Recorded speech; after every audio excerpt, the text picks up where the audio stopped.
A simple coffee run turns into a nightmare when a black woman is handcuffed, humiliated, and thrown into the back of a police car without explanation.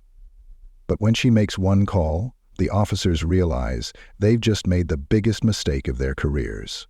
What happens when the truth comes out? Let us know in the comments where you're watching from today. Dawn Mitchell adjusted the strap of her leather handbag as she pushed through the doors of Brew and Bean, her favorite coffee shop in downtown Chicago. She had a long day ahead: meetings, case reviews, and a late-night prep session for her firm's upcoming civil rights lawsuit against the city. But right now, all she wanted was a caramel macchiato. The line inside was busy, full of professionals grabbing their morning fix before heading to work. Dawn glanced at her watch. 7:43 a.m.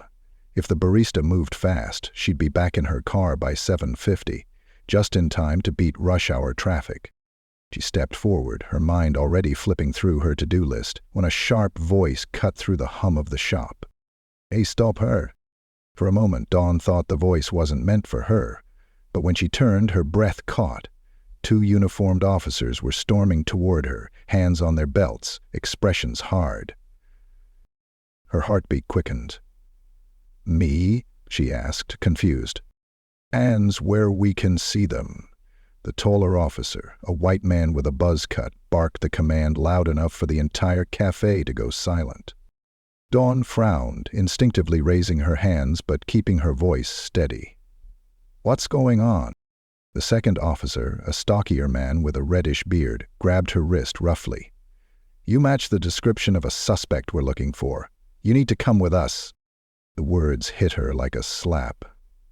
A suspect? She jerked her arm back, but the officer tightened his grip. "I just walked in here to get coffee." The buzz-cut officer yanked out his handcuffs. "Ma'am, don't make this difficult." Dawn's stomach clenched as every eye in the cafe focused on her. Whispers swirled around the room. Some customers had their phones out, already recording.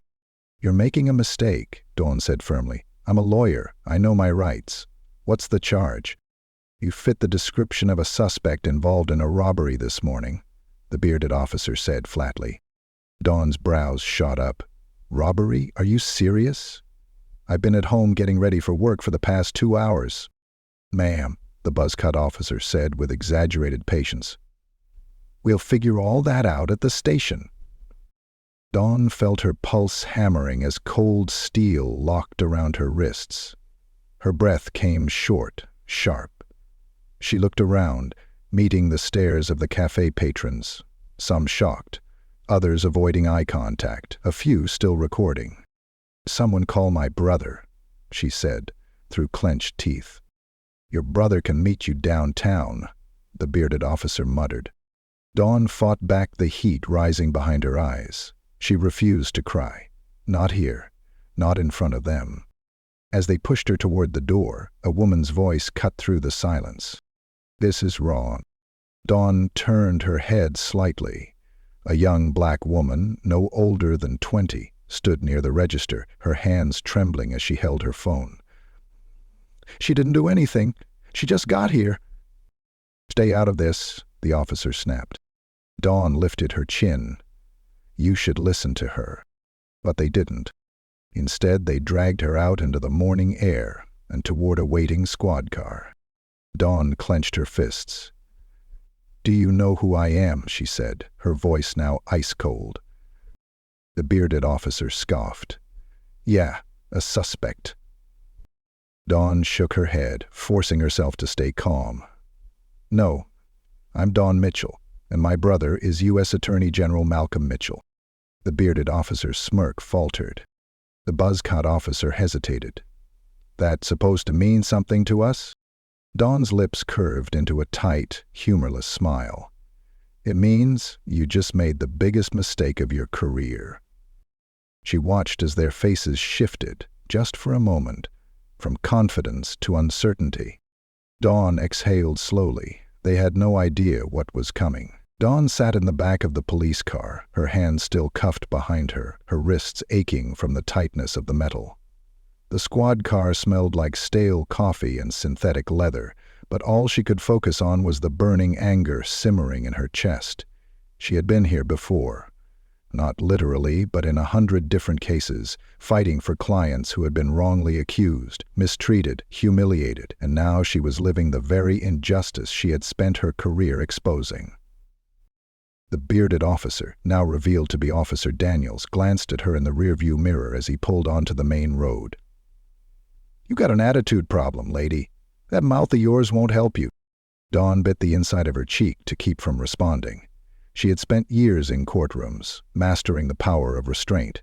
It wasn't easy now, not with the way her stomach twisted in frustration, but she refused to give these officers the satisfaction of seeing her crack.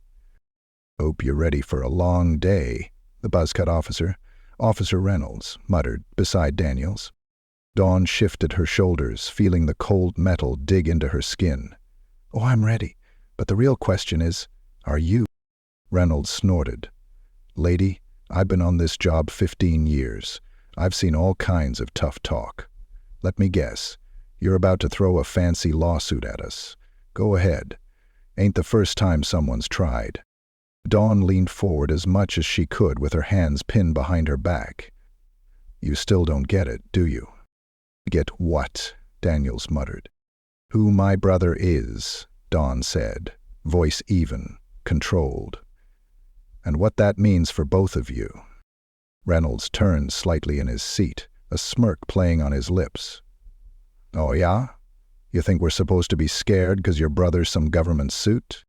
Dawn tilted her head. "Not just any suit. The United States Attorney General. You know, the top prosecutor in the country. The one with direct access to the DOJ, the FBI, and every major legal authority in the nation." Silence filled the car for a split second. Daniels cleared his throat. "Bull." Dawn smiled. "Call him and find out." Reynolds' smirk faltered. Daniels shifted uncomfortably in his seat. "Or," Dawn continued, "you could keep driving to the station. Pretend this isn't about to become national news. Pretend my brother isn't going to be on every network by noon demanding your badges. Pretend the mayor and the chief of police aren't going to be scrambling to clean up your mess before it spirals out of control." The tension in the car thickened. Daniels exhaled sharply, shaking his head. "She's bluffing." Dawn sat back, watching them, waiting. A few moments passed, and then Reynolds picked up the radio. "Dispatch, this is Officer Reynolds. We're bringing in a suspect, Dawn Mitchell. Can you run a background check?" Static crackled before a voice responded. "Copy that. Running now." Dawn stared at the city passing by through the window, buildings blurring into motion. She wasn't nervous. She knew exactly what was coming next. A few minutes later, Dispatch's voice came back, but this time it was different. Hesitant. "Officer Reynolds. Are you sure about this arrest?" Reynolds frowned. "What kind of question is that?" There was a pause. "We just pulled up her records. She's an attorney, and you're going to want to check this twice. Her emergency contact is Malcolm Mitchell, the U.S. Attorney General." Daniels cursed under his breath. Reynolds gripped the wheel tighter. Dawn's smile didn't falter. "I told you." Reynolds reached for the radio again. "Dispatch, confirm her address." "She said she was at home this morning. If that's true, she couldn't have—" "Already checked," Dispatch interrupted. "Her home security footage confirms she was inside her residence at the time of the reported robbery. You've got the wrong person, officer." Daniels muttered something under his breath. Reynolds clenched his jaw. "What do you want us to do?" A pause, then, "Stand by." Dawn watched as the car pulled up to a red light, the weight of their mistake sinking into the two officers in front of her. The silence was almost satisfying. Almost. But it wasn't enough. "You could uncuff me now," she suggested coolly. Reynolds hesitated, fingers twitching near his belt.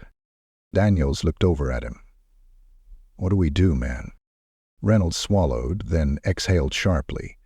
Without another word, he pulled the car to the side of the road and turned in his seat. "Don't make this worse for yourself," Dawn warned.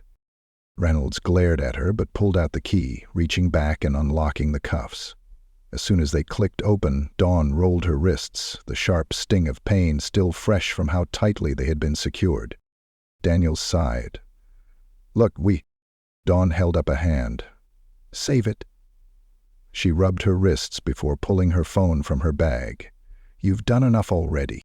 Reynolds clenched his jaw. It was a mistake. Dawn's laughter was humorless. A mistake? A mistake is forgetting to set your alarm. This was negligence. Profiling, false arrest, harassment. Take your pick. Daniels shifted in his seat, clearly uncomfortable. Reynolds looked away. "What are you going to do?" Dawn tapped her phone screen, dialing a number. She held it to her ear, locking eyes with them as it rang. It only took 2 seconds before the line connected. "Malcolm Mitchell speaking." Dawn's expression didn't change. "Malcolm, you're going to want to hear this." The air in the squad car turned suffocating.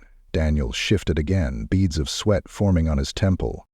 Reynolds closed his eyes briefly before muttering, "We're so screwed." Dawn let the moment linger before speaking again. "Yeah, you are." The tension in the squad car was suffocating, thick with the realization of an irreversible mistake. Officer Reynolds and Officer Daniels sat frozen, their bodies stiff, hands gripping the steering wheel and radio as if those objects could anchor them from the storm about to hit. But nothing could stop what was coming. Dawn had already made the call. "Malcolm," she said, her voice calm but firm, "I've been arrested, wrongfully. I need you to handle this." There was a pause on the other end of the line. Then Malcolm Mitchell's voice came through, sharp and commanding. "Where are you?" Dawn glanced out the window at the street signs, her wrists still sore from the cuffs. "Somewhere on West Monroe, near the corner of Halstead. They just took the cuffs off." A low, controlled exhale came through the phone. "Put me on speaker," Malcolm instructed. Dawn didn't hesitate. She pressed the button and held the phone up, the tiny car suddenly feeling like a courtroom with a federal judge about to deliver a verdict. "This is Malcolm Mitchell," the voice boomed through the car. "U.S. Attorney General of the United States. I need to know exactly what reason my sister was arrested for." Daniels opened his mouth, but no words came out. He glanced at Reynolds, whose face had gone pale. "Answer me," Malcolm demanded. Reynolds finally cleared his throat. "Sir?" "We had a robbery suspect description and—" "She fit." "She fit?" Malcolm repeated, his tone razor-sharp. "Tell me, Officer Reynolds, did you even run her ID before throwing her in cuffs? Did you even check her whereabouts?" Neither officer spoke. Their silence was enough. Dawn tilted her head, watching them squirm. She knew exactly how this was going to play out. Malcolm's voice dropped, dangerously calm. "You two are either extremely incompetent, or this was racial profiling. Either way, you're going to be held accountable. Tell me, do your body cameras work, or did they conveniently malfunction?" Daniels let out a shaky breath. "They're on." "Good," Malcolm said, his voice like a gavel slamming down in a courtroom. "Because you'll be turning over that footage immediately. And I promise you, if I find a single moment of misconduct, you'll be lucky if losing your jobs is the only consequence." Reynolds clenched his jaw. "Sir, You're done," Malcolm cut him off. "You just unlawfully detained and humiliated a black woman for getting coffee. You know how this looks, right? You know how this ends?" Dawn sat back, watching the weight of their actions fully sink in. Reynolds' hands gripped the wheel tighter, his knuckles white. Daniels swallowed thickly, sweat beading on his temple. Daniels tried, but his voice cracked. "Shut up and listen," Malcolm snapped. "Right now, my sister has 2 choices. She could press charges, sue you personally, sue the department, and ensure this city is buried under lawsuits and protests by the time the sun sets. Or, I make a single phone call to the chief of police and you both get fired quietly before this blows up into a national disgrace. Reynolds turned in his seat, desperation creeping into his eyes. Look, we messed up, we know that, but does it really have to go that far? Dawn watched them, studying their faces. The regret in their expressions wasn't about what they had done. It was about who they had done it to. If she had been anyone else, if she hadn't had the right connections, she would still be sitting in a holding cell right now, another name on a long list of people who had been silenced by the system. She inhaled slowly. "You tell me, Officer Reynolds," she said. "If I didn't have Malcolm, what would have happened to me today? Would you have let me go? Or would I have spent the next 48 hours behind bars while you sorted things out?" Neither of them had an answer. Malcolm's voice broke the silence again. "Dawn, what do you want to do?" She tapped her fingers against her phone, considering. There was no real justice in this situation. Just damage control. Firing these officers wouldn't change the system.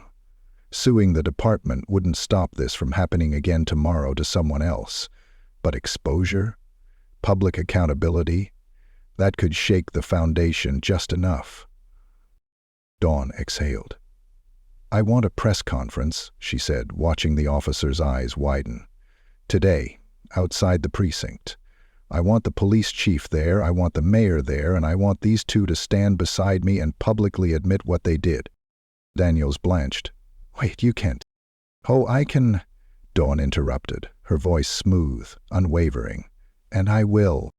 Reynolds let out a slow breath, rubbing his face. "If we do this, will you drop everything else?" Dawn tilted her head. "You really think that's up to me?" She gestured to her phone. "That's up to him."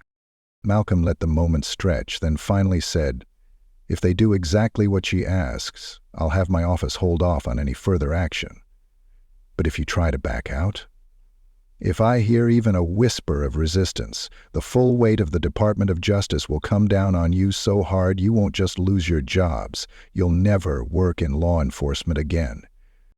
Reynolds and Daniels exchanged glances, their faces drawn and resigned. "Fine," Reynolds muttered. "We'll do it." Dawn nodded, satisfied. "Then drive me to the precinct." The rest of the ride was silent. When they arrived, the press conference was already being set up. The news had spread like wildfire. Reporters swarmed the building, cameras ready, microphones out.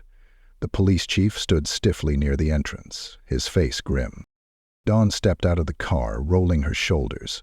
Her wrists still ached, but it didn't matter. She walked up to the podium, feeling the weight of every camera lens on her. She took a deep breath, then spoke.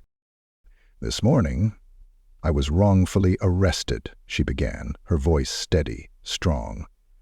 "I was handcuffed, humiliated, and thrown into a squad car without so much as a basic investigation. Why? Because I fit a description, because I was a black woman standing in a coffee shop." Murmurs rippled through the crowd. She turned slightly, gesturing toward the two officers standing behind her. Their faces were stiff, ashamed. "These officers made a mistake that could have cost me my freedom, a mistake that could have destroyed my career, my reputation, my life. And the only reason I'm standing here today is because I had the right last name, the right connections. But what about the people who don't?" The murmurs grew louder. Dawn turned back to the cameras. "How many others have been arrested just like me? How many others have been thrown in the back of a police car, never given the benefit of the doubt, never given a voice? And how many of them never get to walk free?" Silence fell over the crowd. Dawn inhaled slowly. "This isn't just about me. This is about a system that does this every single day. And until real change happens, I will keep fighting. I will keep speaking out, because justice doesn't come from having power. It comes from demanding accountability." The applause started slow, then grew into a roar. Dawn stepped back, looking at the officers one last time. Their heads were bowed, their careers hanging by a thread. She didn't feel sorry for them. She felt sorry for the next person who wouldn't have a brother like Malcolm Mitchell to make a single call and turn the world upside down. The press conference was over, but the echoes of Dawn's words still rippled through the crowd. Cameras flashed, microphones buzzed, and the murmurs of the gathered reporters carried the weight of something bigger than just one wrongful arrest. This wasn't just a moment. It was a reckoning. The officers stood stiffly behind her, their faces blank. They knew they had become the faces of systemic failure. As the crowd dispersed, Dawn let out a slow breath. It should have felt like a victory, but it didn't. Not really. Not yet. "You did the right thing," Malcolm's voice said behind her. She turned to find her brother standing there, arms crossed, his presence as powerful as ever. He had arrived just before the press conference ended, stepping back to let her take the lead. He had always known when to take the fight for her and when to let her fight it herself. Dawn nodded, but her shoulders remained tight. "Did I, though?" "2 cops got embarrassed. That doesn't stop this from happening again." Malcolm sighed, glancing at the officers who were being pulled aside by their superior. "No, but it's a start." A start. That was all it ever was. She rolled her wrists again, the soreness still fresh from the cuffs. "You should have hurt them, Mal. They weren't sorry. They weren't ashamed of what they did, just of who they did it to. If I didn't have you, I'd be sitting in a cell right now and nobody would care." Malcolm's jaw tightened. "I care." Dawn met his eyes. "And what about the people who don't have you?" His silence was answer enough. She knew her brother fought for people like her every day. She had seen him take down corruption, push for reforms, hold people accountable. But for every victory, there were 100 more battles waiting. Dawn ran a hand through her hair. "They're not going to change, not really. The police chief is only here because he had to be. The mayor will release some carefully worded statement about learning moments and procedural reviews, and in a week it'll all be forgotten." Malcolm exhaled, rubbing the bridge of his nose. "So, what do you want to do?" She looked past him, watching the press finish packing up. A few lingered, probably hoping for follow-ups, but most had gotten what they needed. She could already see the headlines forming. U.S. Attorney General's sister wrongfully arrested. Police under fire after detaining civil rights lawyer. A mistaken identity or racial profiling. But none of those headlines would fix the problem. She turned back to Malcolm, her eyes clear. "I want to push harder. I want every single wrongful arrest reviewed. I want real consequences. I want policy changes. I want the system to break itself down and rebuild something better." Malcolm gave her a small smile. "So, you're running for office, then?" Dawn snorted. "Not a chance. I can't stand politics." "But you love justice." "Yeah, I do." Malcolm placed a hand on her shoulder. "Then keep fighting. Because people are watching now, Dawn. They saw what happened to you, and the next time it happens, they'll remember. That matters." She let out a slow breath. "I hope you're right." They stood there for a long moment, the weight of the moment settling between them. Then Malcolm's phone buzzed. He checked the screen, sighing. "I need to take this. Are you good?" Dawn nodded. "I'll see you later." Malcolm gave her one last look before stepping away, already deep in conversation with whoever was on the other end. Dawn turned, ready to leave, when she saw someone waiting near the edge of the press area. The young woman from the coffee shop. The one who had spoken up for her. Dawn walked toward her. "Hey!" The woman hesitated before stepping forward. I just wanted to say, I'm really sorry about what happened to you." Dawn tilted her head. "You don't have to be sorry. You did the right thing. You spoke up." The woman nodded quickly. "Yeah, but it didn't help. She gestured toward the station. They still took you. Dawn gave her a small smile. Maybe. But you did what a lot of people wouldn't have done, and that matters. The woman swallowed, looking down. I've seen stuff like this before. My brother got stopped last year for no reason. They put him in the back of a car, just like you. He was terrified. Dawn's chest tightened. Did they let him go? The woman nodded. Eventually. But it stuck with him. He doesn't walk alone at night anymore. He's scared every time he sees flashing lights. Dawn exhaled, the exhaustion creeping in again. Yeah, I get that. The woman hesitated. What do we do? How do we stop this from happening? Dawn thought for a long moment before answering. We don't stop. We call it out. We fight back. We demand change. And when people tell us it won't happen, we remind them that it will, that it has to. The woman nodded slowly. I want to help. I don't know how, but I do. Dawn pulled a card from her pocket and handed it over. Call me.